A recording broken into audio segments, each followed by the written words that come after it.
Welcome, everyone, to the first seminal pilot episode 1 of Rolling Ones, the RPG podcast, a show about a couple idiots talking about games that they kind of sort of know something about, maybe, possibly, not really. I'm your host, Sean, and I have with me at the moment these two idiots. Introduce yourselves, idiots. Well, I guess that means that I shouldn't speak then, and I should just wait for the idiots to introduce themselves. No. Sorry, I'm Noah. You almost said it. You almost gave it away. You almost spoiled the surprise. Hello. Hi. Yes. I'm Jay. That's all you need to know about me. Okay. Ooh, So you're the letter J? Yes, just the letter J. Mysterious J. I was on another podcast once, and they just referred to me as that guy in the corner. That was a fun podcast. I'm going to refer to you as the Canadian guy. That works too. And if we ever get Ewell on here, well, he'll just be the Australian guy. Am I the American guy? No, because I'm also American, so you're not unique. He is The one of the American many guys. American guys. Yeah. This is not a podcast about American exceptionalism. Alright. We'll do that one next time. Alright. But while we're on the subject of America, boy, do I think we should switch to a communist state. Oh, yes. Look, listen, guys, if we reformed it and made it absolutely perfect, it would be absolutely perfect. Yes. A perfect Sounds thing would be logical perfect. to me. That reminds me, What? we should play Paranoia. Alright. Yes, we totally need to play Paranoid at some point. You know what, that sounds awesome, but I've never played it. I don't know what it really is, really. Don't worry. If you've I never only got played, to play. if you've never played it, then the rules are It's already just- for you. Yeah, if you've never played, it's just better. I've only played a failed version of it that never got further than, I don't even know. I want to play Call of Cthulhu. That sounds awesome. Just like you're just completely helpless is what it seems like. You're just like, Well, probably won't be too long before Sean's running another Call of Cthulhu game, so, Probably not. no. Well, maybe after I'm done with this 5e game. Yeah. Is my mic volume okay? Yeah, I can hear you yes. fine.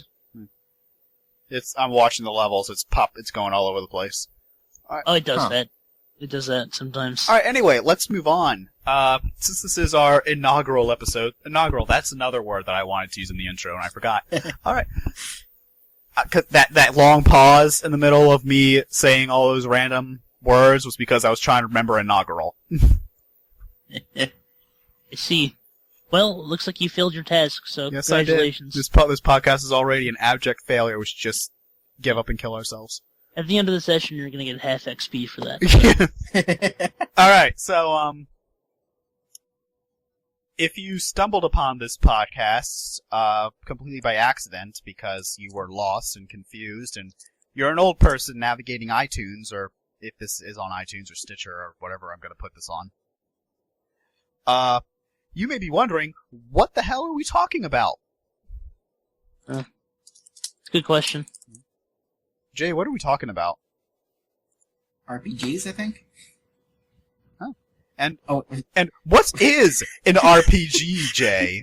oh, sorry, was that supposed to be explaining what it is? Okay, an RPG, Rocket stands for propelled role-playing. grenade. Moving on. Yes. All right.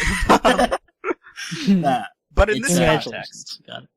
It's a role-playing game, which is... But we're talking about tabletop RPGs, correct? Isn't that what you're supposed to call them?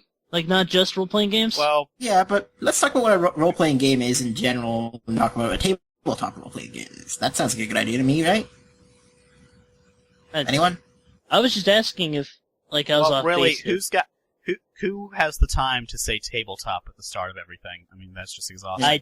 I do, but I Oh, also look at Mr. I got all the time in the world over here. Well, listen, I also have the time to type in perfect grammar at all times, if you haven't noticed yet, so, I did not.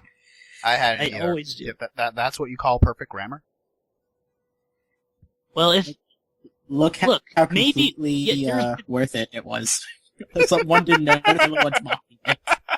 it's not because I want people to notice. It's because it makes me feel better. You know, like I like. That's all that's important, really. Anyways, That's why I kill people. I mean, what? Got it. Totally comparable subjects. Yes, yes, they are. that's That's fine. All right, role-playing games. Yes. So, Yes. role-playing games are, in general, any sort of game where you take on the role of a non-existent character that you've created. It could be said that, like, role-playing games have existed for a really long time in the form of old games people would imagine themselves as cops and robbers and stuff like that. But more recently, RPGs, role-playing games, are more commonly in two variant forms. There's role-playing games in video games where you take on the role of a specific character, usually with stats and leveling and stuff like that. And there's the tabletop version, which is where you do the exact same thing, but there's no electronics involved. That was a really, good definition. Well- You just made the rest of this podcast, everything we did before it, just seem like crap. Can I? I'm sorry. I'd like to give my own definition. Oh, what is your definition, Noah? My definition is a gaming experience that's meant to immerse the player through stats that develop you. It doesn't always necessarily include stats. It can also include gear and gold. And I really think it's meant to immerse the player into his role, whether he created his character or not, Fair enough. and to try to make him feel like he actually is the character and he actually is interacting with the world. So a role-playing game is, well, almost never linear, and if it is linear, then it's designed to make you feel like it isn't, So, yeah, there you go. There's my definition. So what you're saying is that Final Fantasy XIII was a pretender. I can totally get behind that. Agreed. Never played. By the way- I don't. You know what? I never played any Final Fantasy games, so. By the way, Noah's insistent use of the word "he" reminded me of something I've always found interesting about D&D specifically, but I don't know if it's other RPG games might do it as well. I find it very interesting how in all of the textbooks, not textbooks, guidebooks and stuff like that, it almost always refers to the character as a female. It's almost always she may do this and stuff. I always found that weird. I never. It's cool, but it's weird. Does D&D do that? I've never seen. I've noticed it mostly in D&D that all the core rulebooks and stuff like that usually refer to when they refer to the player character doing something as the you in the scenario, you could try to do this. It usually says the character she might. It's almost always uses the female noun for them. I've noticed that in World of Darkness books, but I don't think I've ever noticed it anywhere else. Oh. Well, yeah, I haven't read that many rulebooks, so it might actually only be just in the ones I've read. But I noticed in all the ones I've read, or at least most of them, it's almost always refers to the player character as if it was a female character. You see, I thought that it always just referred to it as the party. That's what I remember. Well, when you're talking about an anyway, individual character. I'm trying to think of an example, but I can't really think. I could probably pull up the rulebook, but that would take a little while, so I don't really want to do that and leave white noise. But Well, dead air. Well, let's get off this tangent and get back to our topic at hand. Maybe we could talk about this later in one of the other podcasts. So, role-playing games. Most people are probably familiar with computer RPGs, CRPGs, like Skyrim and Fallout and Fallout. Dragon Age, the Dragon Age in its original form, not the tabletop RPG adaptation, because that's just needlessly confusing. Wait, what? Yeah, there's a tabletop adaptation of Dragon Age. I did not know that. Yeah. That's interesting. I have never actually played any of the Dragon Age games. I played Inquisition and I thought it was garbage. But anyway, let's continue. And then Noah is murdered by fanboys. Hey, oh no! Oh my god! All 3 viewers, like pretty much. Yeah. Yeah. We don't have. I don't think the we other have- people on our D&D group listening to this. Yeah, they're going to kill me. Yes. You never know. Hey, advertise, and maybe it'll get out there more. Anyway, Well, I meant more. You never know. One of them might actually kill you, but Oh, that'd be interesting. I don't know. That who plays ten. Noah, Jessica seems like a live wire. I honor and I accept your sacrifice. Hey, you know what? If anything was gonna kill me, it was that horrible joke about capitalism on like the 3rd session that I think everyone forgot about, but I never will because how bad it was. I did forget that one. I said I didn't realize that the people I didn't realize blah blah blah was capitalist, but like I accidentally said socialist, which completely destroyed the point of the joke. Yeah, kind of different economic theories Yeah. there, Noah. Yeah, it's they're- kind of the exact opposite almost. Yeah, Or is it the exact opposite? I think it might actually be. No, I think I'm not sure. Well, I don't think exact opposites can really exist in the line of economic theories, but wow, True. this is a really far off tangent. Well, that's Hey. the best part of podcasts, isn't it? if there was an opposite in like economics, like it would be a completely unworkable system. Like Yeah. It's like, so we want to make an opposite of capitalism. So what? We don't have any money ever. Whatever, guys. or We're- any way we're- to support we're Americans. We don't know anything about this stuff, but we can't even tell the difference between We communism like and to think we socialism. do though. I'm Alright. Canadian. So Whoa, I- la di still da, imagine this. Mr. Canada. Yeah, I prefer Canucksia. Whatever. anyway. Okay, so Trying to make that a thing. to get back to our introductory topic,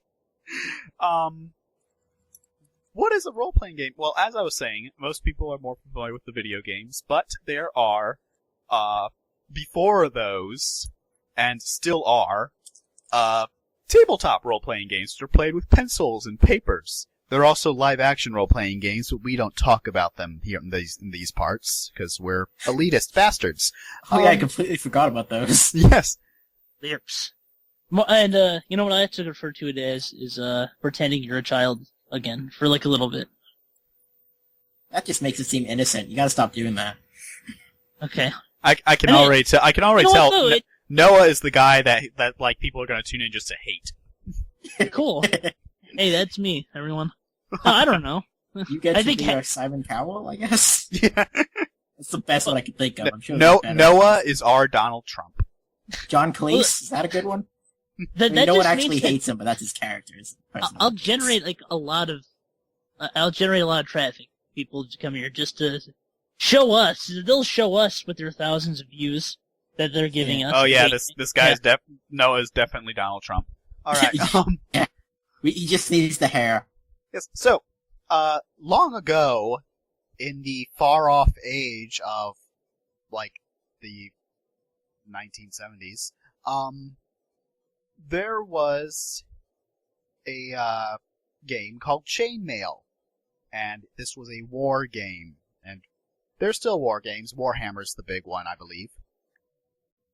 Like, people would get up and they got little miniatures, and it's like, these are our armies, and they're attacking each other and stuff. And,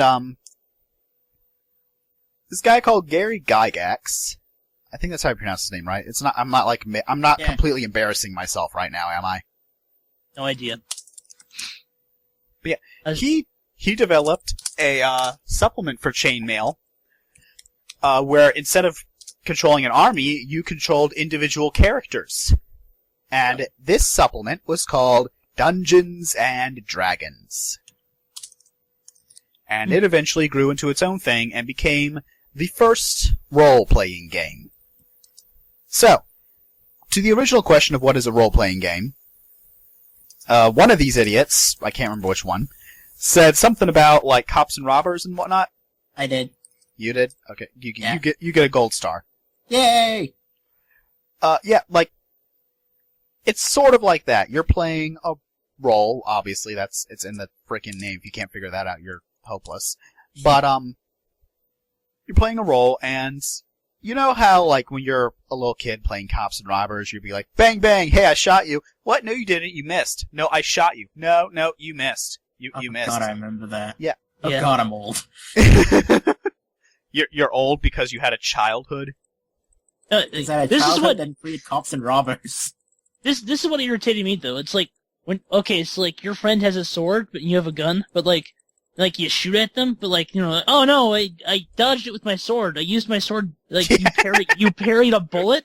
Like Exactly. I would be I totally allowed that, but then I was like very into fantasy. I don't care about realism.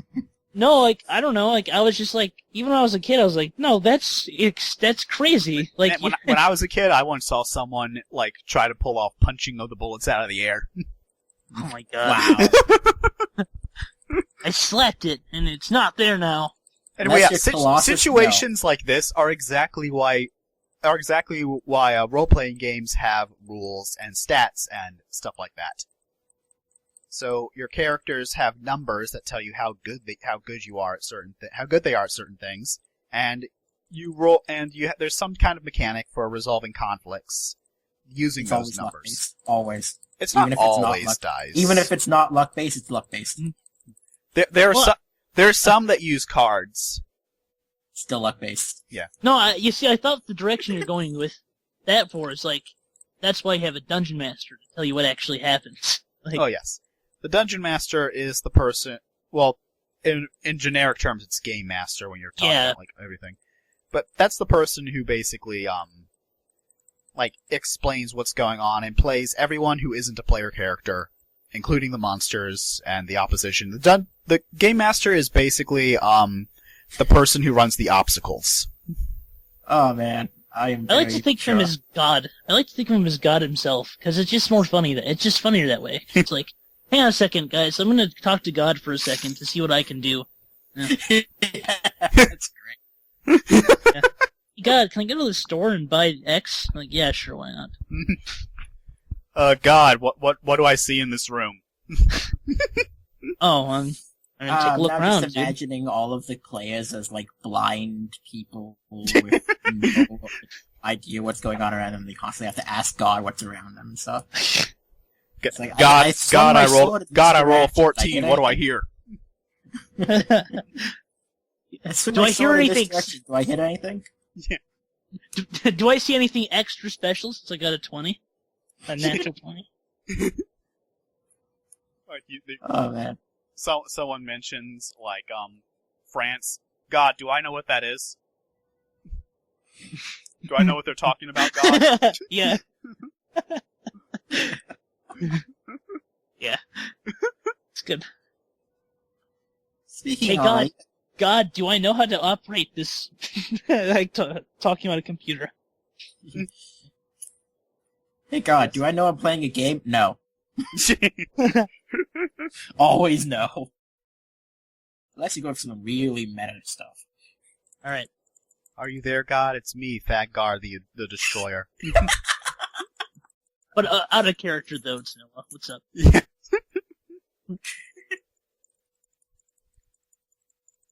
Alright, so... anything you guys want to add about our definition of role-playing game? Both of ours are wrong. Let's continue. I actually have a bit of a question. So, role-playing without the game part, just RPing and stuff, how does that fit into the RP in general? Like freeform? Yeah. It seems like it's similar to, like, it's in a way similar to tabletop games, but, like, it seems like it's more dialogue-based, because... Yeah. Other than that, it'd be, like, kind of impossible for it to... It's more like it's more like scripting something than it is playing something. I haven't... Freeform games are a lot more built on social contract than, like pen and paper RPGs. Yeah. Because, I mean, in order to prevent that situation of you shot me, no you didn't from coming up, everyone needs to be more or less on the same page with a freeform game. And, like, pen and paper games don't need to worry about that, because, like I said, they have a conflict resolution mechanic. Yeah. I actually RP, like, I run RPs a lot, and lately I've been doing basically the idea of adding stats and combat mechanics into my RPs. I think I'm very slowly turning them into RPGs. You're bringing them to the dark side. Yeah. I think we've all had our own ideas for like a tabletop role-playing game. To, Oh, like, yeah, I've had like several. yeah, like I have one right now that I'm kind of developing in my mind. You Oh, know? we should totally at one point just do one where we all talk about our Yeah, that'd be best cool. RPG.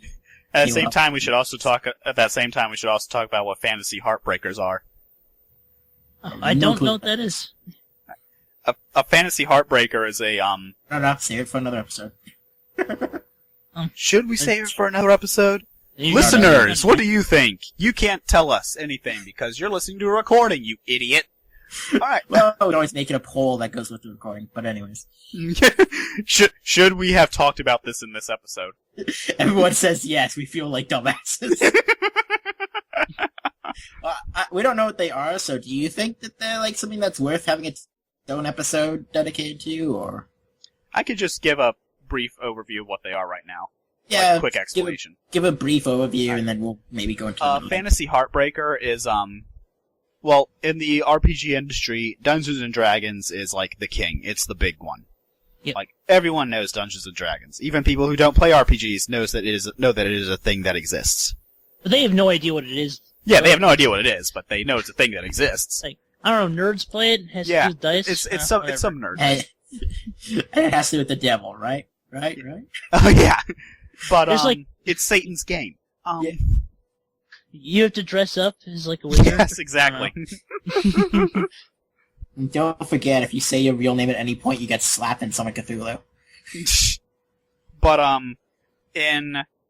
so there are a lot of people who sort of like get involved in RPGs and only play Dungeons and Dragons, and they don't actually realize like how varied the the market is. There are a lot of Yeah. different RPGs for different genres and stuff. So, and there are a lot of different mechanics that are very different from D&D. Yeah. So what happens is that sometimes people decide they want to create their own RPG, and they end up creating basically something that's D&D, but with some shiny new mechanic that invariably has been done before. Yeah. And they're convinced that, oh, this is such a new, original, really cool game, really improving, like no one's ever done this before, but they have, and that's called a fantasy heartbreaker. I had one of those once. Mine was basic, although it wasn't even any new mechanics. It was literally just D&D, but sci-fi. Oh, But, Actually, do you know there got is that. actually a game that mechanically is just D&D and sci-fi? I have it on my I know. shelf. It's, what was it called? You said it before, but I don't remember. The one I have is Stars Without Number. Yes. oh, that's a really good game. so is oh my god, what is it called? Shadowrun, I believe. I like Shadowrun as a setting, but I am not a fan of its mechanics. You know, I actually think It's they're very interesting. complex, like, rolling and stuff. Yeah. I think the rolling's interesting though. You know what I mean? And it's like Mhm. I also like, I don't know, I like it I- personally. Whatever. I played it once. I don't remember who was DMing, but I remember that none of the players could figure out how the hell the rolling worked and couldn't tell if they were rolling well or not. So the DM eventually was just Dude. rolling for everyone. Oh, it must be dense or something, because I watched a video and it, like, immediately got it. I don't know. It seems pretty simple. Like, your you roll the amount of dice equivalent to your stat for rolls that involve that stat. Like, I don't know. How do you know if you rolled well? Because the dice check, like... You count how many you rolled that are 5 or a 6. Yeah, Oh, okay. it's pretty 'Cause, simple. yeah, I had no idea what any of my rolls meant, so eventually the DM just started rolling for all of us and Yeah, being the- like, you the did basic- good, you didn't. The basic mechanic for Shadowrun, like the basic dice pool system, is simple enough, but my issue with Shadowrun is that it has just so many, subsystems and formulas for specific actions and all this stuff, and it's just...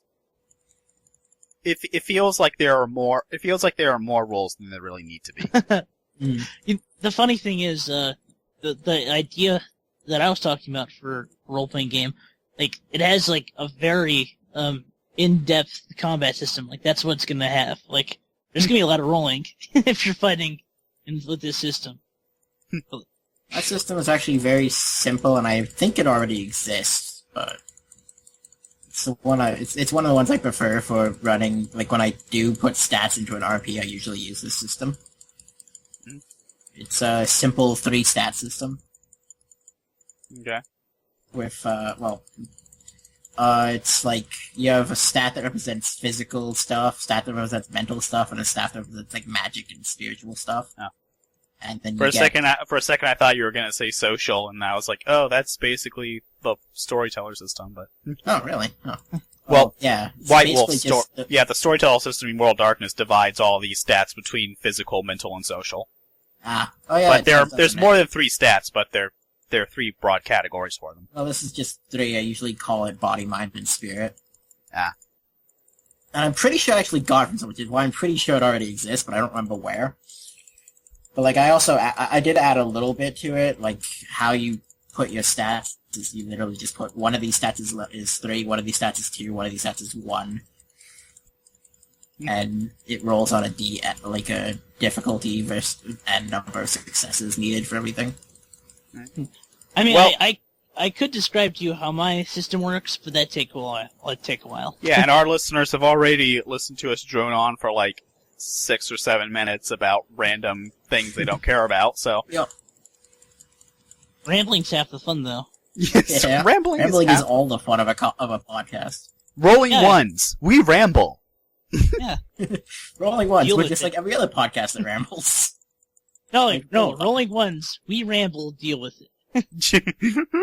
Rolling ones. This is supposed to be an RPG podcast, but We were supposed to be a instead RPG instead podcast, we're talking about capitalism. No, it turns out we're just all egomaniacs and we're just rolling around. Yes. Anyone know anyone who's good at art? Because we should totally get like a... I know someone who's good at art, us. but I would rather never talk to that person. Ouch. Well, hey, he lives in Lithuania, and like he's always flirting with me. And Oh. he's straight and 14. That's straight. That is kind Yeah. of weird. Yeah. Yes. It's very interesting. Whatever. Artists are all awful anyway. Hey Jay, I thought your Oh my girlfriend was an God. artist. I'm... Dude. I am dating an artist. No. The reason I'm like, dude, whoa, it's 'cause, like that's super broad. That's like any. It could be like a musical artist. As broad it as the stroke of a brush. Anyways. Not to mention, I'm pretty sure at least 2 of the people in this like podcast right now are writers, so... I say pretty sure because I'm not quite sure if I actually am or not. I know you are. I'm not gonna say who. They can say I used to want to be a writer. poser. No. I have a degree in writing, but Really? try to live off that, and you're just gonna starve. Hang on, okay, You have a degree in writing? Creative writing. Oh, that's cool. you have a degree in English, right? Yeah. So can you help me understand this? Oh, God. Okay, it's gonna be the driest, worst thing. Okay, it's about ethical conduct in psychology. It's a book about ethical Oh conduct. dear God. What does this have to do with? Okay. Please, just give me this, okay? It's just a sentence. I need you to translate it to, like, the vernacular. Okay. You need to translate it to human speech. Yeah, okay, so, like, it's talking about enforcement of ethical conduct in psychology and, like, various ways it can be done. Number 4. Only ones. We help people with their homework. No, number 4. Additional control through civil litigation of malpractice complaints resulting from both the definition of practice that accomplished the evolvement of licensure and the higher visibility of the profession of psychology.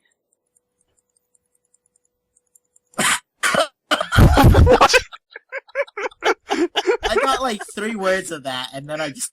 No, my mind shut down. Okay. I- From the, I think I understood the first half. Yeah. Same. Okay, so this is what I gained out of it. You can get sued, and you probably won't get a job, because everyone knows what you did. Yeah, basically. Like, Yeah. enforcing ethical conduct, basically. Here's how you enforce ethical conduct. We have a channel so that anyone who feels you've been unethical can complain about it. It says through civil litigation, so It's- I feel like that's a lawsuit. I could be wrong. Anyhow, that's Rolling Ones, we talk about the ethics of psychology. I like the what I said earlier. Rolling Ones, we help people with their homework. If we did that, we might get more listeners. Anyways, Rolling Ones, we repeat our jokes. yes, all the time. It's gonna Rolling be a thing. Ones. We should have a counter for every time I repeat a joke, 'cause I'm not sure you guys heard it. Rolling Ones, we repeat our jokes. Rolling Ones, exclusive rewards for the Razor faithful. Wait, what? Thank you, Razor, for paying for everything. What? This spot. Did we just suddenly get a sponsor? Or... Hey, we keep advertising for them. Who knows, man? Anyhow, we should probably Rolling Ones, brought to you by Tor Fantasy Books. Tor Fantasy Books. I'm plugging you. Please send me free books. just insert like product placement everywhere and hope something latches. It's the best way to do it. Well, we should get back to the original topic. I think the original topic is dead, bleeding out, and buried in the ground. Let's take it up. We finished with the first part of the topic anyways. I think we were going to move on, weren't we? Yeah, I think we're basically about to move on to our next topic. Might as well do it now anyway. Yeah. Yeah, because I don't even know what we were talking about Neither do I. Before you decide to bring up freaking psychology ethics. Look, okay, I thought it was funny because there was it doesn't make any sense really. I mean, it does, but you have to decipher it for an hour. Yeah, I didn't study psychological jargon. I studied the difference between feminism, queer theory, and post-colonialism. Huh. So if you're confused about that, I can help you. But if you're confused about something in the medical field, yeah, I'm lost. So the funny thing about that is can I ask what the hell is up with Tumblr? Why does it exist?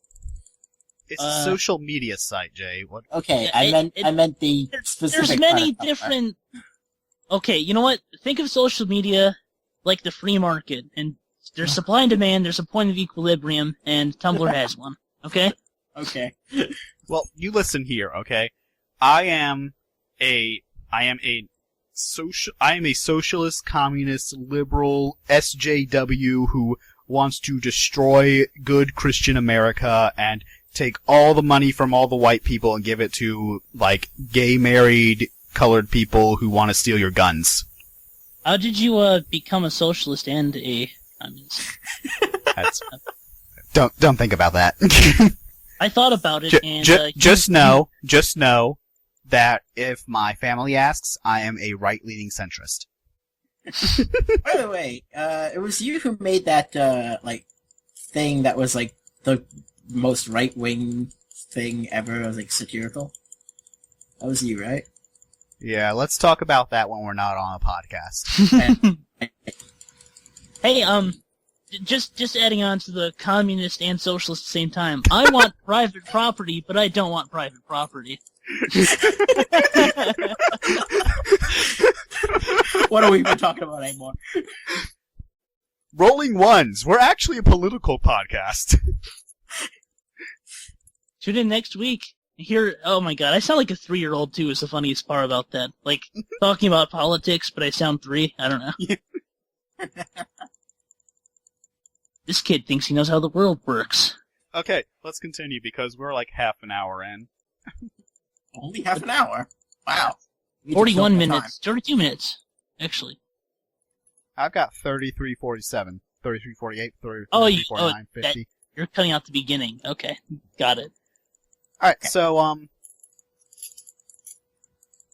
next actual topic doesn't involve tangents, but it probably will, is how we got started with role-playing games. Oh. Noah, I believe you are the most recent person to be inducted into our sinister cult of RPGs. So you go first. I just want to say my story is probably the worst in the sense that hearing it, you're just wow, this sounds like horrible. But anyway, whatever. Well, good. We'll have we won't have any competition then. Good, awesome. All right, so I was Skyping with my friend. His name is Joel.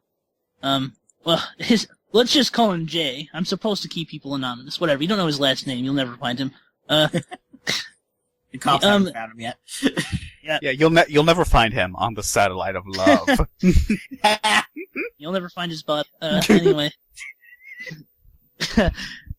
And I was like very bored, and he had recently gotten into watching like a lot of like role playing games, like videos on It Me JP's channel, and he pretty much just started out by just DMing me randomly. Like, I'm serious, this is like completely out of nowhere. Like, he didn't even ask if I wanted to. He's just like, okay, Noah, you're sitting in a tavern, what do you do? I was like, I pull out my dick. Like, okay. Are there any girls there? No, I said I pull out my dick. He said, okay, roll stealth. How do I do that? What are you talking about, man? But I did, and I pull out my penis. No one noticed, and then I started pissing in the air, and no one noticed. Like, straight up. And when no one noticed that, I said, well, clearly I'm some sort of magical god, so I'd just start standing up on the bar stool, and yeah.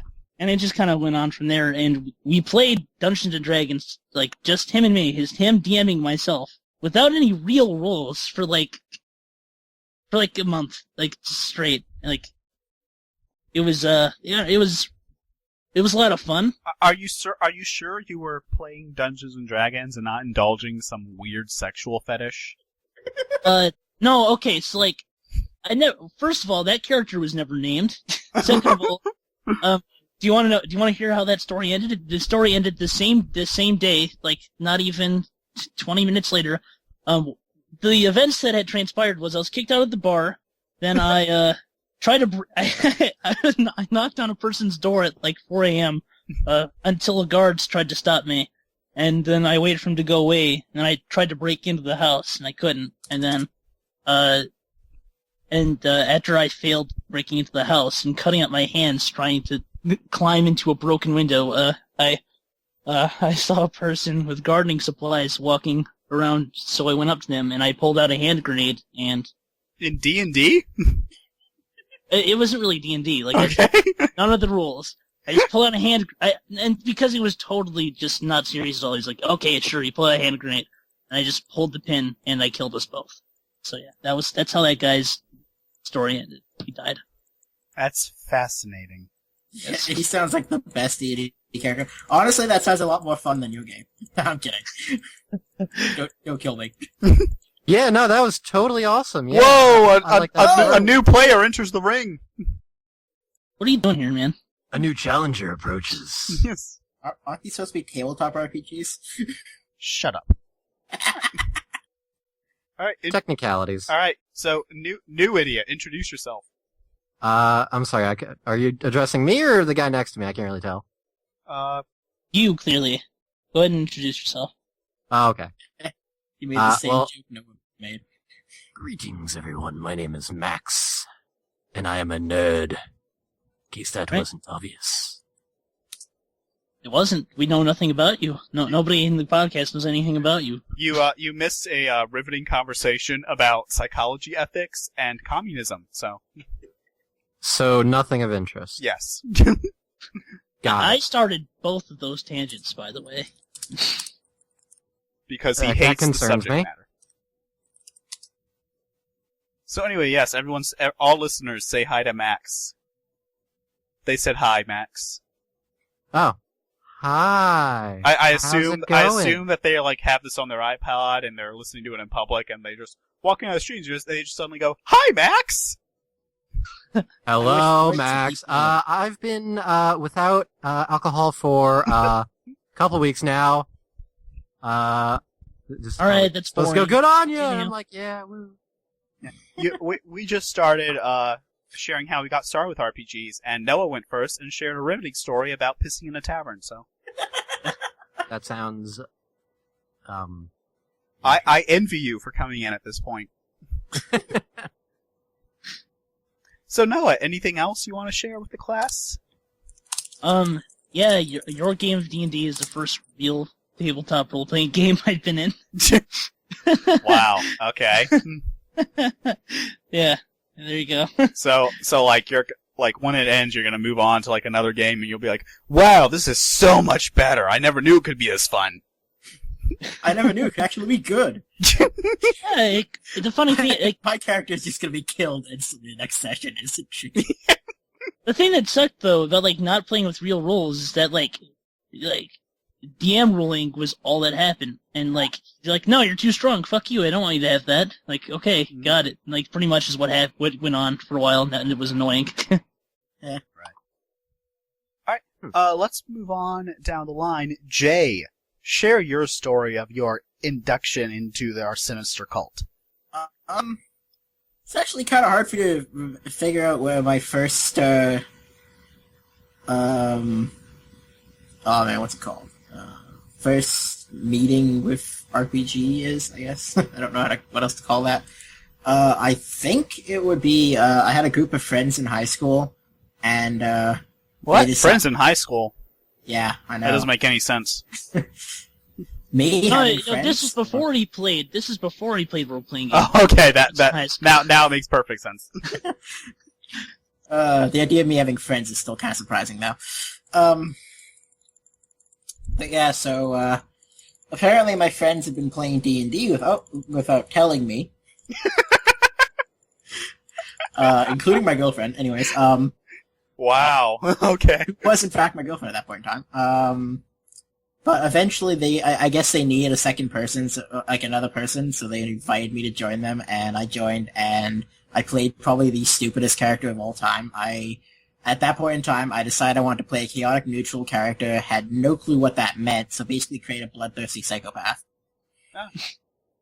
Who I So- decided was also a religious fanatic. So, Okay. amusingly, he was a religious fanatic who worshipped Ayun. So that didn't make any sense at all. Alright. So And, you're more intelligent. yeah, apparently. But yeah, Thought it. he was also a necrophiliac just because I wanted to make everyone else uncomfortable. I think you shared this experience with us before, actually. I am already uncomfortable just on this subject matter already. What? Well, like, okay, so we have one person whose first experience is like some weird exhibitionist, and another person whose experience is this freaky necrophiliac. What the?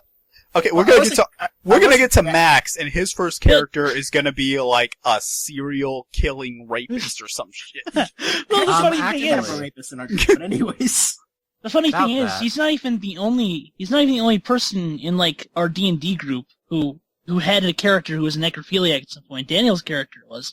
Like, Yeah, but anyways, after that, I think my first actual gaming experience that wasn't me being a complete dumbass, was actually, your 3rd edition game or something, like... 4th edition.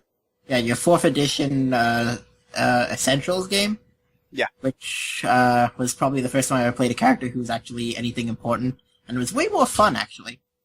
That character was essentially, it was considered unaligned because lawful neutral wasn't a thing, and I was probably gonna make it chaotic neutral if I could, because I still didn't quite understand what that meant, but now I know it probably should have been lawful neutral. It was a character who was basically a warrior who sought fame and fortune, and had a strict, but very specific to himself code of bravery, like never turning his back on an enemy, stuff like that, but had no qualms about being honest or good or anything like that. So it was Tesca, but as a tiefling dude. Yeah, tiefling paladin of Doldorn. I'm sorry, what about a dildo? Doldorn.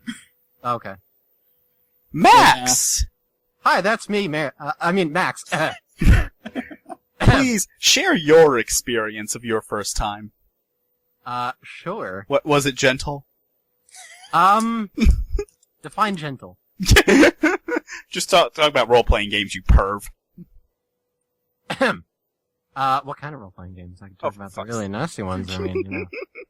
Yeah, but, my You first fatal? introduction to, Oh my. That's going to be an episode. We are all going to get caught PDFs of Fatal and try to read as much of it as we can without losing our minds. Oh god, Let's yes. roll with it. My first introduction to tabletop RPGs was D&D 3.5.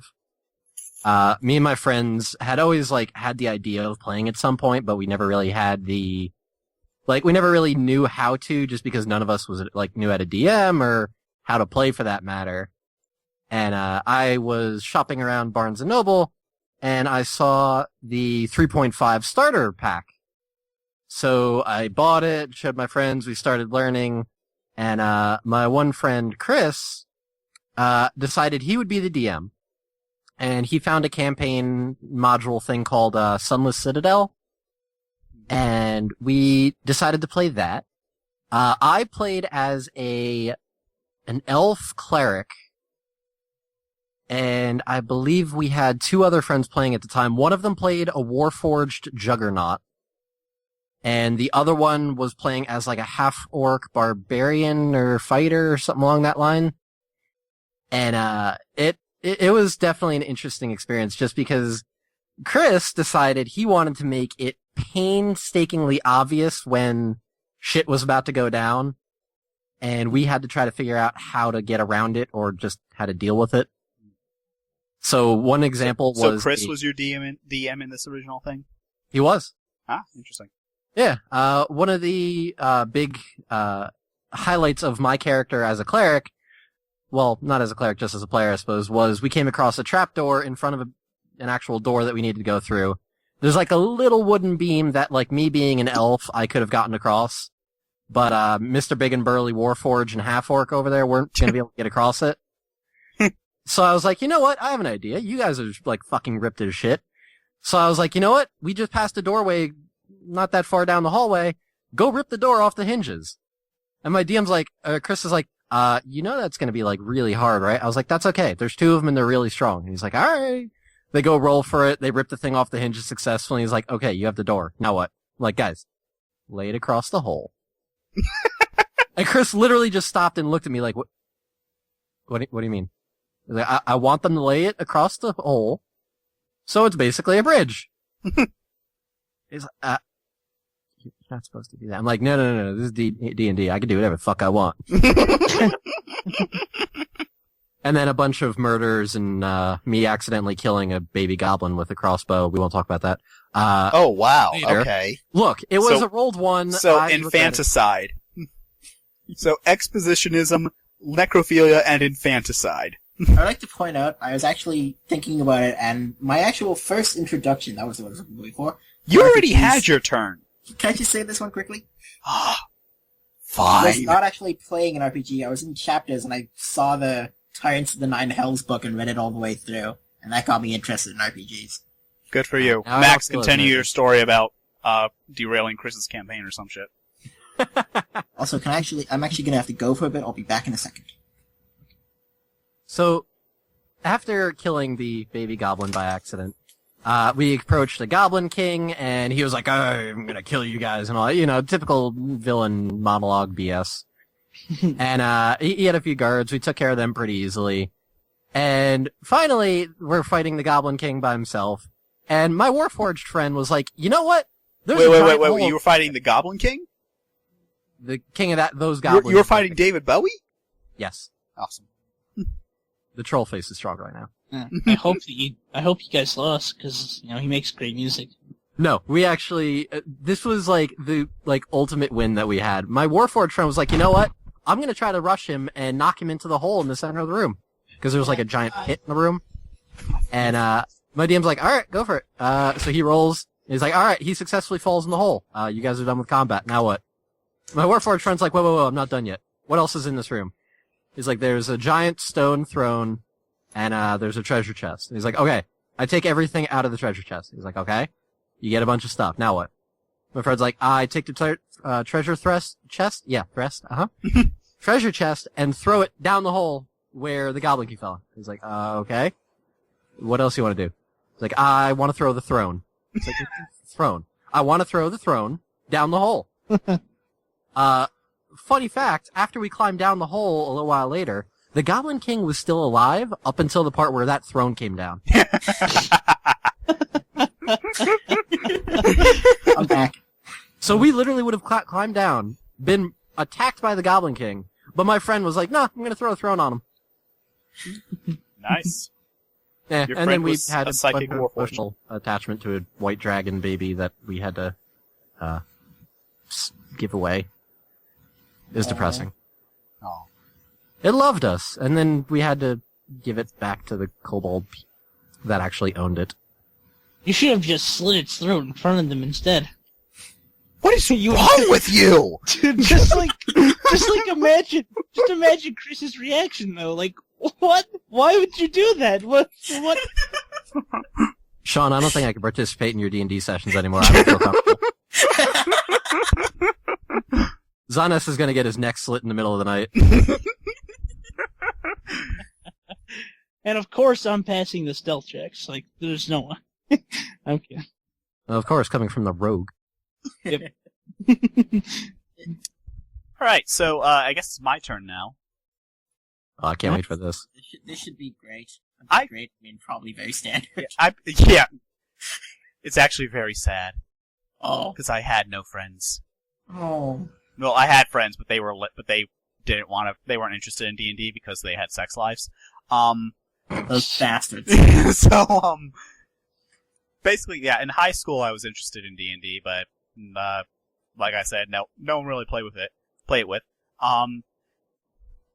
Like, after I graduated high school and I had a part-time job and I was in college and stuff, and I was browsing ThinkGeek's catalog, and I noticed that they had a starter set. Or has he just paused? What? What? I think In the that something's wrong with this headset. Yeah, it seemed like you cut out there for like half your story. Well, anyway. Well, I heard him. So Anyway, I was browsing ThinkGeek's catalog, and I saw that they had a starter set for Dungeons & Dragons for sale for like $20. So I bought it, and it was shipped to me. Now, the starter set, in the specific one I got, was the 4th edition Red Box, which was released with the Essentials line. And it has a, its player's book starts out as a choose-your-own-adventure thing that basically you play through an encounter with goblins, and at the same time building your character. It's like a video game tutorial. Oh, that's clever. interesting. It was really useful, basically, like, so you can just jump right into the game and learn the rules as you play, without anyone else I there. have a question for you, Sean. What? If you had to rate these goblins on a scale of, let's say, 1 to 20. They were level 1 minions. Oh, they were minions? Yes. So like 1/2. So, not even. They're like 0. You poke them, they fall over. I don't know, I did eventually manage to convince one of my friends to try playing it, and the goblins killed him, so. Wow. A good intro. He died to like 3 minions. Wow. He probably Was he just playing as a wizard. No, he was playing as a rogue. Oh, The dice just did not let him get a hit. ouch. Hey, Sean, how often do you get those players that are just, like, angry every single time something even a little bit bad happens to them? Those people are, like, the worst. You know what I'm talking about? Maybe. like- It's like, The ones where as soon as they roll a 1, they try to pretend it never happened. No, it's like, like, alright, he crits. He crits hitting you. Oh, God. Like, oh, come on, dude, you have full health. You've never been hit yet. Like, well, this isn't anything to you, you know? The sore losers. Yeah, those Yeah, guys. I'm thinking of someone specific, but I'm not his name. Okay. Does it start with an S and ends with Anchi? No. Okay. Start with her. Actually, no, he never talks anyways. Oh, he crit. Of course he did. Yeah, I figured that's what you're talking about. Yeah. Well, Okay. I think in that case it's more just because of the huge AC that character has that every time it crits, it's almost like it's a Yeah. it's like a lucky strike for them, and it's kind of like, oh, Is it Merrick's? Oh, he It's has Merrick's. legendary actions. No, I refuse. The thing, okay, like, In their Rolling defense, ones. We talk about our fellow players behind their backs. Well, in their defense, On the internet for them to hear it. Yes. Yep. In their defense, they they have like a huge crit range, never crit ever. Yeah, that's the other Yeah. thing is they have like they roll a 19 to 20, I think, or 18. Is it 17 to 20? It's only 19 to 20. Yeah, it's still like though they added to their crit range and they still can't get a single crit. Like, yeah. It's, So I guess that it's makes it even still more theoretically a 1 in 10, but Yeah. Then I guess again, roll 20 is that's not why. exactly even. Yeah, I guess that's why they get more exasperated whenever something else crits on them. It's like huge AC. I can't crit anything. Everything crits me. so anyway, yeah.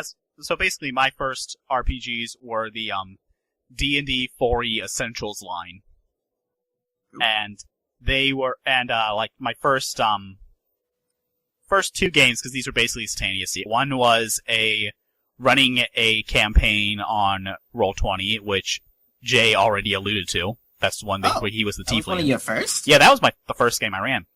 Oh, awesome. It was very good for a first, man. I really wish it hadn't ended. And my other one, I was a player, and I was playing a Shade Assassin. Feel the Edge. Please tell me you named the character Edge. No, his name was Garrett. Oh, I was gonna ask you if his name was Shadow. But... And he sucked. Yeah, For one thing, your first I didn't really know how to build a character yet, and for another thing, he was built using a racing class from Heroes of Shadow, which is a 4th edition book which is very subpar. Oh. So yeah. Why don't you tell us how you really feel? Also that DM was a jerk. Okay, Meanie? any other stories anyone wants to share at the moment before we move on? Oh, I I went to therapy today, and when I was... No, I'm kidding. I My really wanna doctor get, says. I really Is wanna get that why this. you were asking about psychological ethics? Okay, No, I'm- I was asking if you could understand it, like, even with a degree in English, you still had a hard time I understanding had a it. degree Like, in English, so you thought I could figure out legal psychological jargon. Yes. yeah, because you understand. I thought, maybe you had a more expansive vocabulary than Dude, the I have a average degree person. in English. It is like one of the most useless degrees. So both of your degrees are useless. He has a degree Wow. in dictionary. He knows words good. my focus was creative writing. I see. So You're not very creative if you can't come up with what that jargon means. Bam. Got you. oh, shots fired. All right, so next session, Malachi is going to come down with a debilitating disease. Mummy rot. Make it mummy rot. Okay, I stabbed myself in the throat to not give you the satisfaction of Okay. watching that. No, it's like Merrick's all over again. Yeah, except for I don't. PTSD. Oh man, we need to. I think if we're gonna keep making references to like our game, we should probably put the recaps in the description for this video. Everyone, like you, confused old person who accidentally downloaded this. If you're curious about what the hell we are talking about, go to everythingexplodes.wordpress.com and click on the endless C on the sidebar. Oh, it's in the sidebar? Yeah. Oh, I didn't even notice that. I always just went to the newest. I always just clicked on like the title thing, went to the newest post, Yeah, that's and then because worked my way back. that's because you're lame. Yeah, I am. I'm from Canada. What do you expect? Canadian, And then the Canadian guy managed to piss off all the Canadian viewers we're never gonna have. Please, you can't piss off Canadians. Yeah, it's true. Actually, I don't know about that. If you tell them Tim Hortons is closing down, they might get pissed. What? Nothing. What? You know, I never asked this. What province are you from? Okay, depends what you mean by from, because I'm actually from 2. Which one are you currently residing in? Ontario. Okay. I'm actually, in the same province as 2 of the other people on the site we met. I've only met one of them, though. Here's a fun bit of Canadian provincial trivia involving dogs, so it's extra fun. Oh? The Labrador Retriever did not originate from Labrador. I knew that one, actually. In fact, it actually originated from Newfoundland. Yeah, well, okay. And do you know why it was called the Labrador instead of the Newfoundland? I'm not entirely sure, but Newfoundland and Labrador are actually the same place, so... They are? Well, okay, technically no, they're two different islands, but they're considered the same province. Oh. It's referred to as Newfoundland and Labrador. I'm learning things. So basically what you're telling me is that the U.S. education system has failed me even more than I thought it had. There are Does 10 that surprise you? provinces. Yeah, the U.S. education system is very limited. It's like it has such tunnel vision on just us. Yeah. Like, There was actually My high school actually went over the Canadian provinces and it had them as separate things. well, I don't know about that, but then again, I got a United States history textbook for my history class for some reason. And it was some of the most hilarious reading I've ever done. Alright, so moving on from Well, how I'm actually, a dumb American. I want to hear why they're called Labrador if they're from Newfoundland. Okay, they were called Labradors because there was already a breed of dog called the Newfoundland. Oh, Here's the best part. The Newfoundland breed comes from not- Labrador. That's amazing. But yeah, there was actually a very funny picture thing, like a thing I found that was these people did a test where they went into like U.S. schools and Canadian schools, and in the U.S. schools they gave them a map of Canada and told them to write down the names of the provinces and where they are. Mhm. And they did the same thing with the states to the Canadian kids, and both sides you can see some of the results, and both sides are apparently terrible. I know I can't tell you what any state but Washington is, so. I know maybe like And Texas. I know maybe like I could probably label like 12 states on a map, maybe. Okay, well at least I know where all my provinces are, so I guess I'm doing slightly better than you. I don't know where any of your provinces are. Like, pretty much. Yeah, I don't know all the states. I'm not the best in geography. You at Whatever. least know the name. Rolling Ones, we talk about North American geography. I feel educated already. Yeah, this is What an state- educational podcast now. What state are you from, Sean? I live in Virginia. Virginia. Yes. I think that's east. Yes. Yes, it is. Guys, Well I've learned done, more Noah, stuff. Well done. It is indeed in the east. I'm from Michigan. You That's could probably even- tell that by the fact that I use Eastern time for everything.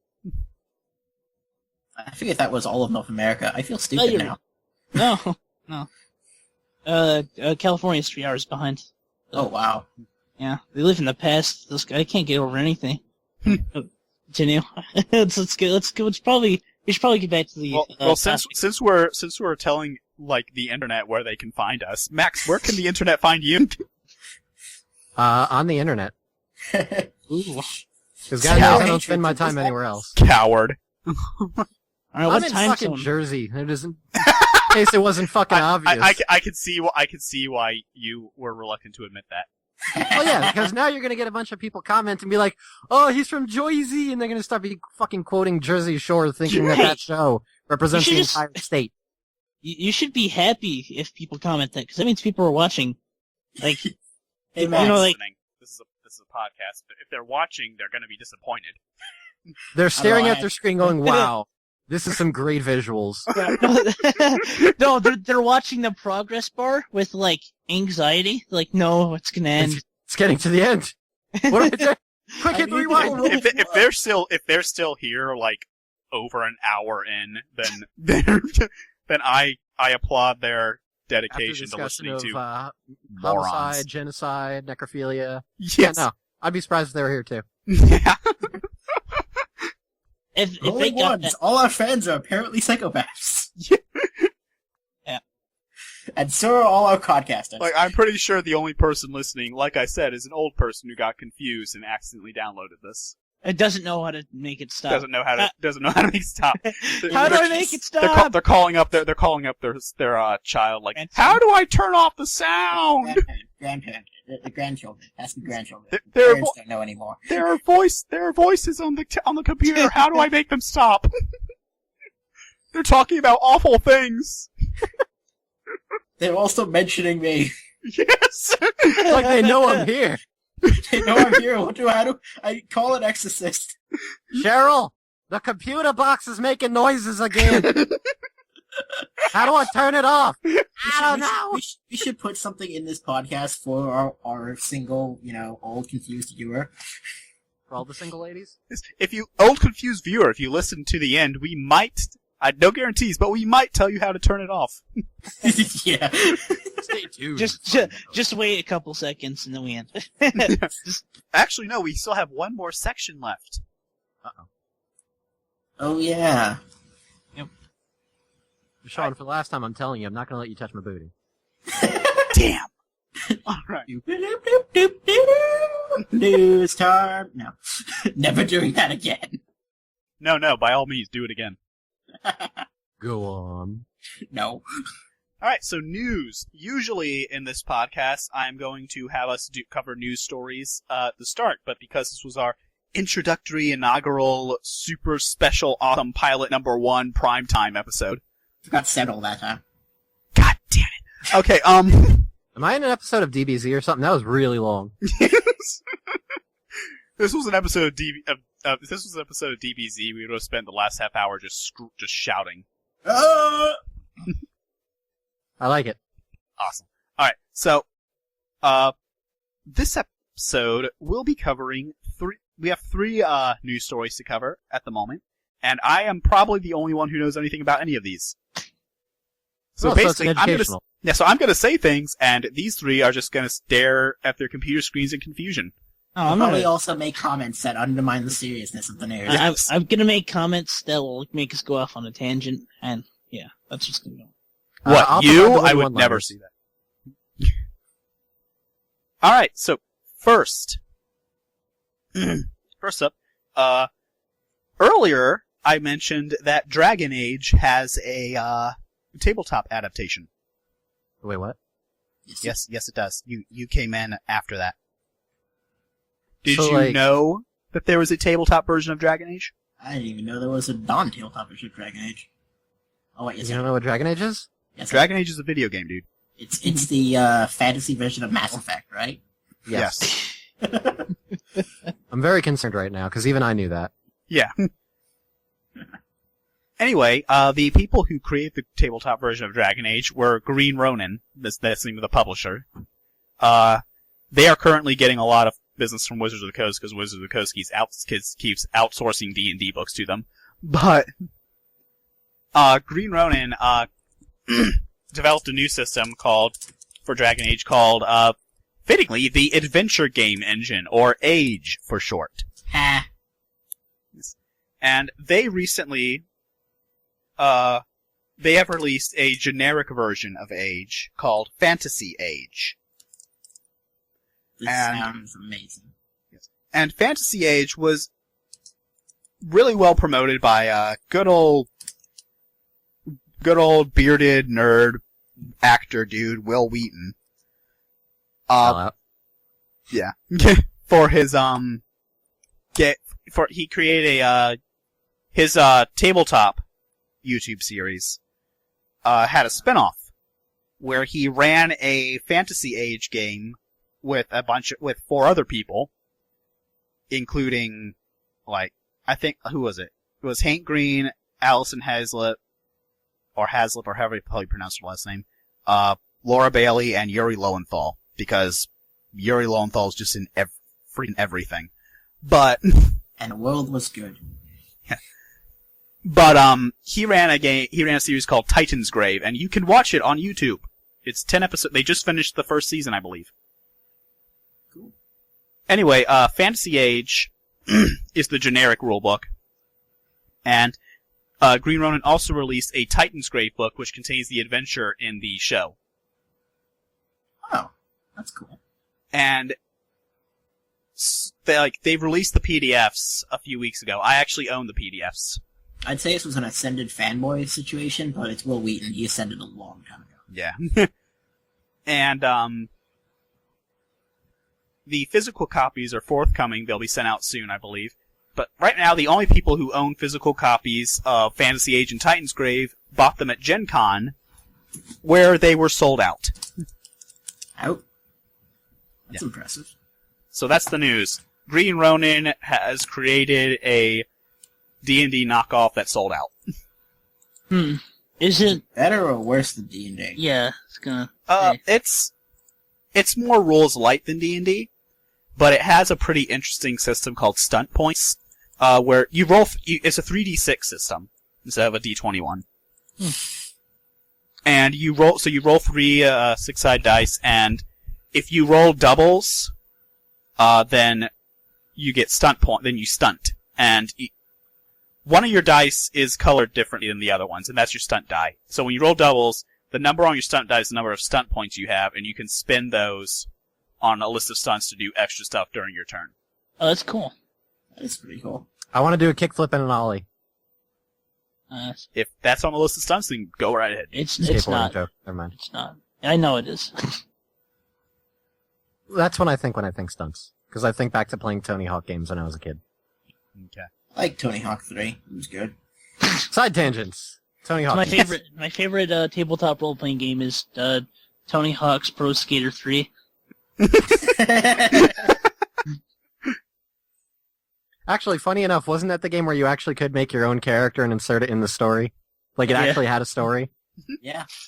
I believe so, yeah. Oh, God. So, second news item involves Chaosium. Who Gesundheit. here knows what a Chaosium is? Ooh, I do, because you told me before this podcast. Sounds delicious. Yes, I did. Chaosium are the people who are primarily known for Call of Cthulhu. Oh, I know that is. I know Yes. That is one of my favorite RPGs. Anyway, Chaosium almost went bankrupt. Oh.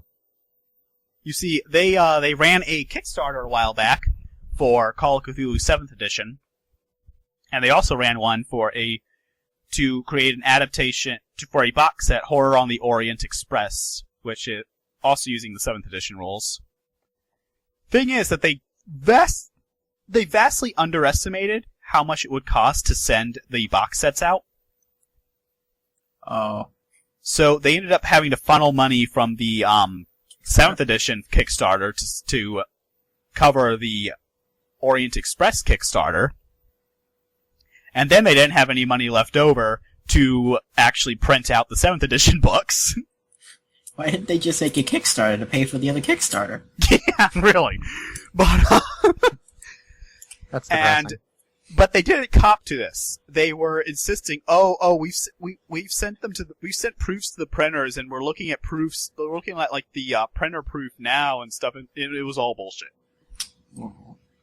And eventually, the guy running it got demoted, and like the two majority shareholders took over the company, even though they stopped controlling this company like decades ago. And anyway, long story short, now another publishing house called Moon Design now owns a controlling interest in Chaosium. Yeah. So what are they known for? Anything? Moon Design is known primarily for a setting called Glorantha, which I don't actually know anything about, Okay.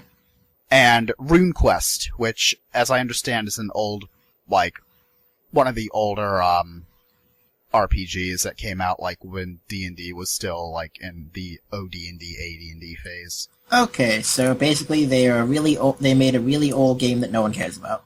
Yeah, I don't think they're the original creators of the old game either. Oh. I think that they just have rights to it. So But yeah, basically so- Deep Silver. Got it. Yeah, and they've announced basically that they are going to, using Moon Design's money, they're going to try to actually finish the freaking Call of Cthulhu Kickstarter rewards, because they finished that Kickstarter 4 years ago. Ouch. Took me a long time to get my romantically apocalyptic mask. I don't know why I brought that up. I don't even know what you're even talking about. Really good Hashtag website. derailment. I am. Yeah. Hashtag called it. I do have they did actually eventually finish the PDF versions of the 7th edition book, so those are at least available. Yay! But they've been available for like nearly a year now. So, pretty much it sounds like if there's another Call of Cthulhu edition, they're making it. No, they have Call of Cthulhu 7th edition done. It's the actual physical books they couldn't afford to print. What I'm saying is, if they make an 8th edition, like it's being made by this newer company then, correct? Or am I understanding? Chaosium is still an independent entity. It's just that it's now partially owned by another company. Basically, Okay. they're more like bankrollers for the Chaosium, I imagine. Yeah. Alright. And I bet they'll be really pissed if this happens again. Yeah. Yeah, I wouldn't be too happy either if I had to keep dishing out cash for my And I troublesome believe brother. I believe that they are currently projecting the actual hard copies to go out around Halloween finally. Yay! Oh, good timing. Too spoopy. So spoopy. Yes. I love it when it's spoopy. Just the spoopiest. In fact, you also know what else is spoopy? What? Vampires. That was a wonderful segue. I know, right? This is the best segue. You're welcome. Rolled that shit up and laid it out in front of you. Yes, thank you for that. Because our final bit of news that we're going to cover tonight involves Onyx Path Publishing, who are the people who are in... Onyx Path is basically made up of... I think it's made up of a bunch of old White Wolf employees, because White Wolf was bought by the people who own EVE Online, and they horribly mismanaged the company, so now Onyx Path handles all of White Wolf's IPs. Interesting. What is the name of the people who run Eve? I've been wondering that one for. I can't remember. They tried to make a World of Darkness MMO, and just go online and find out the articles about because people someone compiled a list of all this information that they gathered from interviews from employees about the working conditions for the MMO, and it's amazingly mismanaged. So- Oh my god. Like Ultima. Yeah, there was no possible way that they could have actually finished. They had prototypes and they scratched them, and they completely destroyed all of them 5 times or something. Jeez. I'd say you'd think the EVE Online people would know how to make a game better, but then again, they made part of EVE it was that Online. they kept pulling workers away from World of Darkness to work on Eve. Well, of course, the other thing is, they made EVE, which is basically a game that's just, we made this, and now you guys, actually do stuff with it, because we're not going to touch it. Eve is a huge microtransaction farm too. So. Yep. Makes for But some anyway- really funny stories, though. Yeah. Anyway, our actual news item, Onyx Path at Gen Con announced 2 new games. I'll start with the less interesting one first. Actually, I'm probably more interested than this in the more interesting one, but whatever. For their new World of Darkness line, they've announced a new game line, their 11th Supernatural game for World of Darkness. They haven't revealed the full title because every World of Darkness game has a title that goes X: the Y. I love Yeah. those titles.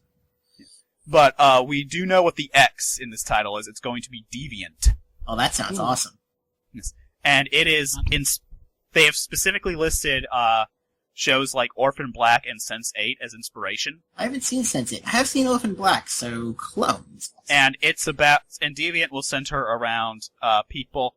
They'll be very low powered supernaturals for the most part. I think they said that they're actually, by and large, the weakest supernaturals in the World of Darkness games. I was supposed to say weaker than the Hunters, but then I realized that's not supernatural. And they're a step above the Hunters.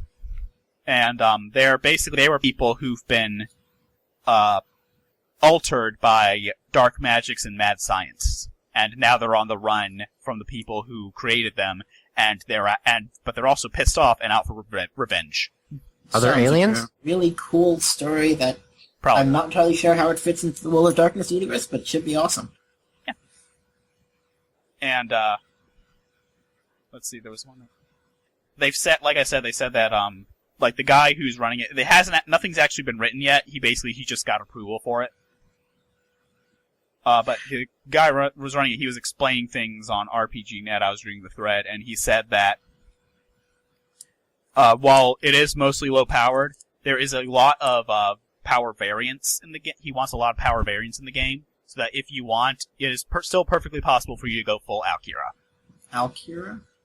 Akira. Oh, Akira. Okay. Like turning into the giant blob. Yeah, So you I still, got it. I thought you said Alkira, though. yeah, You be a car?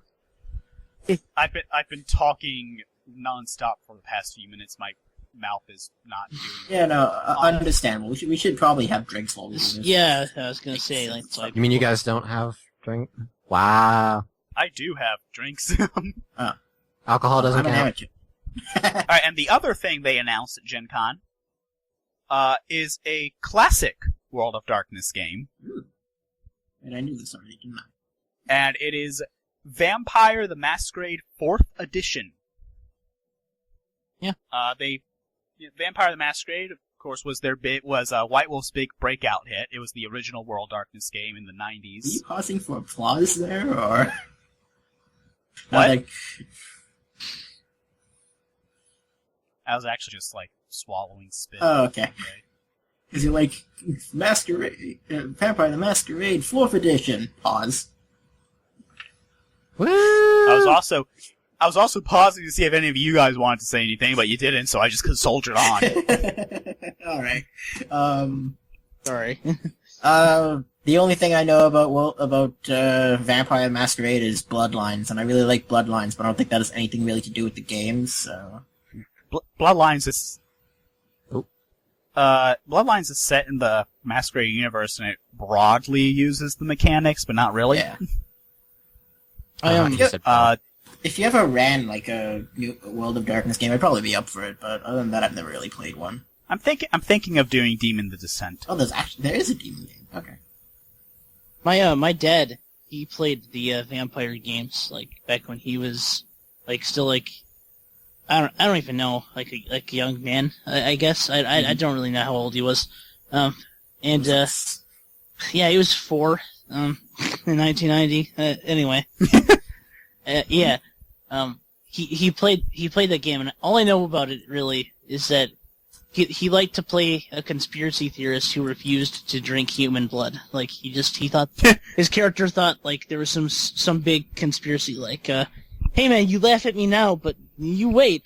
You drink human blood one day, and then you'll die, and then I'll be laughing at you.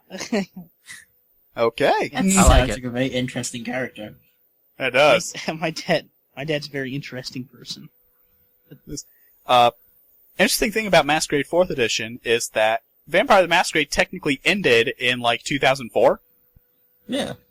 Because they concluded the whole classic World of Darkness line and rebooted it with New World of Darkness, so it was replaced by Vampire the Requiem. Oh, so Which I have not heard good things about. Requiem is... Masquerade fans don't like Requiem because it doesn't have, the crazy meta plot going on. And also, there's, on the surface, it looks like there are less character options. Okay. why do you see on the Because- surface? Well, in Masquerade, there are 13 vampire clans. In Requiem, there are only 5 clans, but the clans can be further divided into a bunch of different bloodlines. I see. Okay.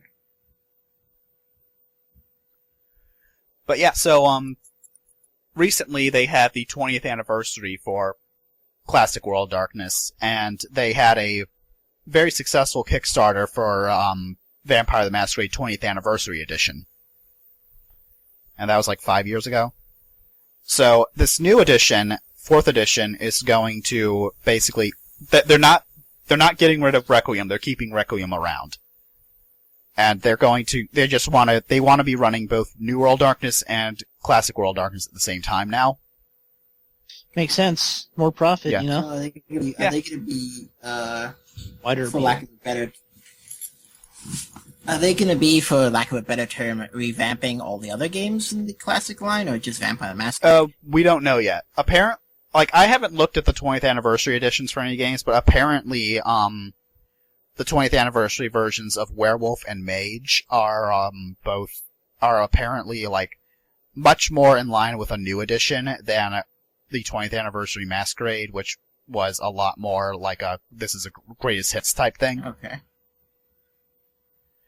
But 4th edition is going to be set in a contemporary setting, not the 90s. And since everything in Vampire was leading up to an event called Gehenna, which is the ancient vampires will awaken and bad shit will go down, and it's probably going to be the end of the world. I like it. Yeah. And in Masquerade 4th edition, Gehenna happened 12 years ago. What? Yeah, but it's not post-apocalyptic. That's... How do you follow And that up is with the that? extent. That is the extent of what we know. That sounds like something we are definitely going to have to cover in a later episode, because I want to know what happens to that. The big theory that I've seen, like, going around, like, RPGNet and places, is that, the antediluvians woke up, and instead of, like, destroying the world, they just culled the vampires. Huh. Wow. Or it's an alternate dimension kind of deal. I could Either that, or the antediluvians woke up, turned out to be actually be really chill dudes, and just, assimilated to the vampire culture. I think it would be interesting if they culled the vampires, though, because one of the big criticisms for Masquerade was that the meta plot was so heavy, and all these vampires who were like, there were all these ancient vampires who like had all these entrenched power. You couldn't really advance because everyone was like hundreds of years older and more experienced than you. Hmm. So if the vampire population has gone to severe decline in the previous 12 years, then it could lead to some pretty interesting stuff. Does sound like it could be interesting, Yeah. Although I still also like the idea of the antediluvians just sort of hanging around now. Yeah. Like, Cain is just out there somewhere wandering around. The rest of the antediluvians are all just out there. You could, like, totally run into the Well, people. Cain was always wandering around. It was the antediluvians. The antediluvians are 3rd generation. Oh, I thought they were the ones created directly by Cain. No, Cain created some, and then those guys created the antediluvians. So what happened to the ones Cain created? I don't know, actually. I thought Cain was, like, the guy in the crypt at the end of... Bloodlines? No, in Bloodlines? In Bloodlines, Cain is the taxi driver. Oh shit, what? Yeah, the taxi driver was Cain the whole time. Spoilers. Damn. I never finished Bloodline because my copy crapped out, but that's cool. The thing in the sarcophagus was just some random dead body. Oh. So that's a whole lot of letdown. Actually, it may or may not have actually been an antediluvian. The game is very ambiguous about it. Okay, so kind of a letdown ending. Got it. Well, not if you heed that one dude's advice and don't open the sarcophagus. Because, that other vampire who stole the body before anyone else got there, and he filled it with C4. Oh, jeez. So, like, at the end of the game, like, the prince opens up the sarcophagus, and there's just all this C4 and a note from, like, XOXO Jack. Oh, Then, Jack. like, it just cuts Of to course. outside his tower, and you see it explode. Wonderful. As it should be. As it should be. And then it cuts to, like, Jack and this mummified corpse in lawn chairs watching it. That's Oh my amazing. goodness. You ever get an Hey. answer as to who Jack is? Because he seems to be someone more than he says he is, too. He's apparently, like, from what I understand, he was, like, a outlaw from, like, 150 years ago or something. Okay, so he's not any kind of special vampire Yeah, no, he's just a crazy bastard. who happens to know way more than he should. Yeah. Okay. Jeez. Man, Bloodlines was a fun It game. was. I really wish it could get working again. My biggest issue with Bloodlines was that it falls into the classic computer RPG trap where if you don't build a combat character, then at a certain point you can't continue. Yeah. You get kind of screwed. Yeah, Although- specifically, there is one boss fight, that frickin' Chinese vampire chick who turns into a big tentacle slug thing. Yeah, I got that And far that before the gate that stopped. fight is impossible if you did not create a combat-oriented character. Although I like someone pointed out, the game's kind of buggy, and in some ways, and it's a good thing, because if you max out your stealth stat, literally no one can see you if you're standing right in front of them. Well, there's a unofficial fan patch that fixes a lot of those issues. Okay, but like that would be a good way to get around the whole what's called just get a stealth max and you don't have to fight ever. Well, you also can't visit the story. Yeah, true.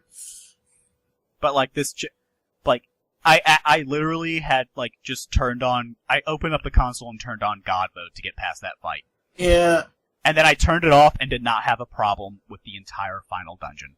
I don't really remember it all that well, but I do remember being kind of annoyed at the fact there really wasn't that much ways to get your stats up anyways. Yeah. It's like, once you started your stats, you could get some, like, skill books and stuff, and they'd go up on occasion, but really they didn't... Masquerade Yeah. and Bloodlines? Yeah. Bloodlines had an experience point system. Okay. Every time you finished a quest, you got XP and you could spend it wherever you wanted. Really? Because when I went through, Yeah. my stats, like, never really got any different than what they were before. I never got any skill points or anything. Were you spending XP? I think so. Like, I don't remember getting any XP. Every time you finish a quest, you get XP. Oh. Huh. Because, like, yeah, no, my stats almost never changed from what they were when I started. I Alright, really so want to what- replay this game now to see what the fuck happened. So you other two quiet guys, what are your thoughts on anything that just happened? Aside from- Vampires, werewolves, aliens. I've No aliens. They're just fairies. What if the I've only- vampires are actually aliens and that's why it's so foreign to people? I guess. Space vampires? I like it. I've actually always been interested in those games, but like, I asked my friends if they wanted me to run a game of it for them, and like they're just like, no, because that sounds gay. Like, wow, all right, dude. Like, why does it sound gay? Because vampires are gay. Like, good. No. Was this New around the Twilight vampires. era, or... Like, it's not the same kind of vampire. I know, but I don't care. They pretty much are like, I recognize this as a bias, a meaningless bias, but you know what? Screw you. So yeah, no, I feel that way about Amish people. got him. That Amish people are gay? No, What? no, that I'm biased against them, and I know I'm biased against them, but I'm still biased against them. I don't like Amish people. Okay, That's so escalated quickly. today we learned that Jay is a bigoted asshole. Against Okay. people, Amish against people. only people who can't hear him. Yeah, which Yes, is- against which the is only people beneficial. who will never hear this. Exactly. It's been... You know Well, what? I guess except for deaf people. But if you're gonna, are you gonna make fun of deaf people? No, Jay? I got nothing against them. Max, That's what Max, I are you was gonna gonna- make fun of deaf that's- people? Not now. That's what I was no, gonna do. no, what? No, it's all up to Talked over you. me. Sorry. I said that's what I was gonna do, but you talked over me, Sean. I was, Okay, Noah, do your Donald Trump thing. what's my Donald Trump thing? I'm not That thing where you say something outrageously offensive like you were earlier. okay.